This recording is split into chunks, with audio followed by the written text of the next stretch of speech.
मानवारा साईं सैयद गुलाम नज़ीर शाह साहब, मुझा भा अमजद माहिर साहब, रसूल बख्श खासकेली साहब, एक्शन कमेटी जा अॻवाणो,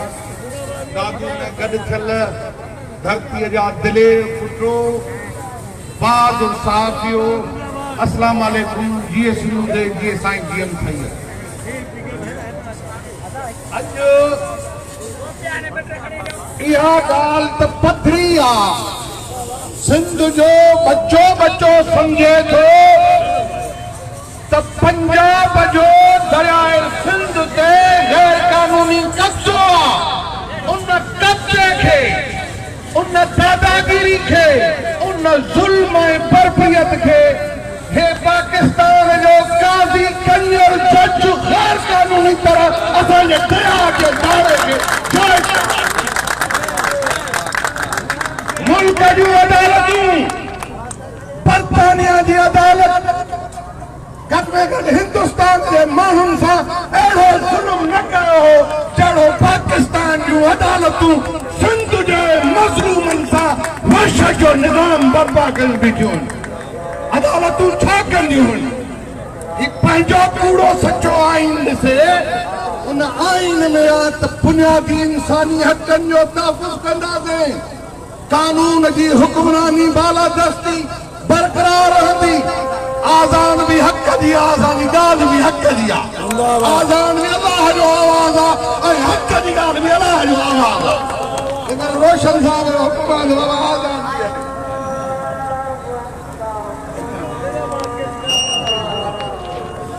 सिंध एक्शन कमेटी जो ही एहतजाजी रैली के जीएस नवाज़ चेयरमैन रियाज़ अली चांडियो खिताब करे रहियो आहे। आज़ान जे करे उहा स्पीच अध में रोकी वही है। जीअं आज़ान पूरी थींदी त ॿीहर जीएस नवाज़ चेयरमैन मोहतरम रियाज़ अली चांडियो जी स्पीच स्टार्ट थींदी।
बाबा असांजो आलिम त मौलाना उबैद राय सिंधी हो।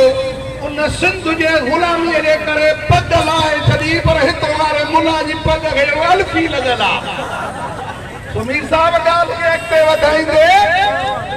त जॾहिं मुल्क जूं अदालतूं पाणीअ जे चोरी में पंजाब सां बराबर जी शरीक हुजनि, अॼु जॾहिं मुल्क जी मर्कज़ी असेंबली में पाणीअ जो मेमूर जेको वज़ीर आहे फैसल वाघा, उहो एतराफ़ करे थो त सिंध जो पाणी चोरी थिए थो, त पोइ अदालत जा काज़ी तुंहिंजी ख़ामोशी साबित करे थी त तरपेला डैम गैर कानूनी, मंगला डैम गैर कानूनी, थल कैनाल गैर कानूनी, चश्मा झील लिंक कैनाल गैर कानूनी, त तुंहिंजो तोसा गैर कानूनी, तव्हांजा सब पाणी जा मंसूबा गैर कानूनी। पर मुल्क जी हाकमियत कंदड़ कुवतूं उन्हनि जो धंधो ई त सिंध जे माण्हुनि खे ग़रीब कजे, उन्हनि जा मुआशी वसीला घुर्जनि। दरियाह ज़िंदगी आहे, दरियाह गैरत आहे, दरियाह शानदार मुस्तक़बिल जी ज़मानत आहे। सिंध पंहिंजे दाख़िले दरिया तां हथ खणण लाइ तयारु न आहे। असां सम्झूं था सरदारी चोर असां सम्झूं था त मुराद शाह चोर तॾहिं सिंधियुनि खे पाणी न पियो वठी ॾे पर धरती जा पुट दिलेर आहिनि जेके दादू जे वेटनाम दादू जे जादू जे बि चवनि था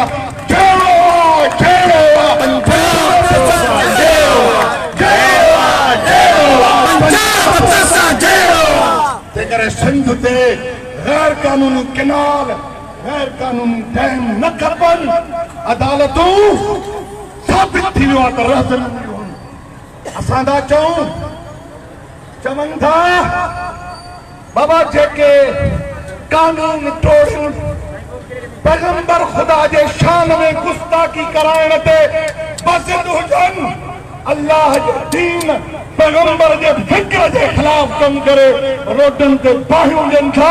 उहे चवंदा आहिनि हमारे अपने भाई हैं ये अपने भाई था त असां धरती जा पुट आहियूं असां कानून जी हुक्मरानी जी ॻाल्हि था कयूं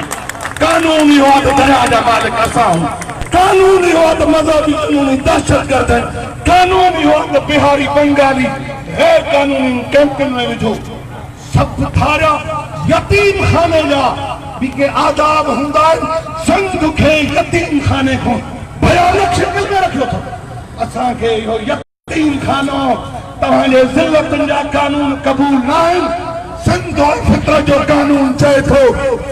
त थारिया संत छॾे वञो सिंध असांजी माउ थारिया सिंध छॾे वञो सिंध असांजी माउ तव्हांजा कानून क़बूल न आहिनि हिननि जूं जबरी गुमशुदगियूं कंदा जेके अरबे रुपयनि जी मिल्कियत साड़नि था तव्हांजो दुनिया में तसवर ई हुआ त मुल्क इंसाफ़ सां नथा हलायो तव्हांजो तसवर ई हुआ त रसूल जे दीन जी अलॻि तशरीह था कयो तव्हांजो तसवर ई हुआ तव्हां पाड़ेसियुनि सां चङा न आहियो तव्हांजो तसवर आहे त क़ौमुनि सां इंसाफ़ सां न आहे हलणो तव्हांजो तसवर आहे त जमहूरियत तव्हांखे न खपे तव्हांजा सभु तसवर फितरत कानून इंसाफ़ अदल जे ख़िलाफ़ आहिनि तॾहिं सिंध में जबरी गुमशुदगियूं को मुल्लो सावण जो बम ब्लास्ट नथो ॿधिजेव शिकारपुर जे इमाम बारगाह जो बम ब्लास्टर नथो ॿधिजेव न ई मुहर्रम ते जेके बाद जे इमाम बारगाहुनि ऐं मजलिस हुसैन जे मथां बम हणाईंदड़ नथा ॿधो असांजा भाउर ॿधंदा वञो इन करे असांजा भाउर चवनि था त सिंध जो हज़ारनि सालनि जो असांजो वतन आहे वतन जो इनकारी वजूद इंसानियत जो इनकारी हूंदो आहे असां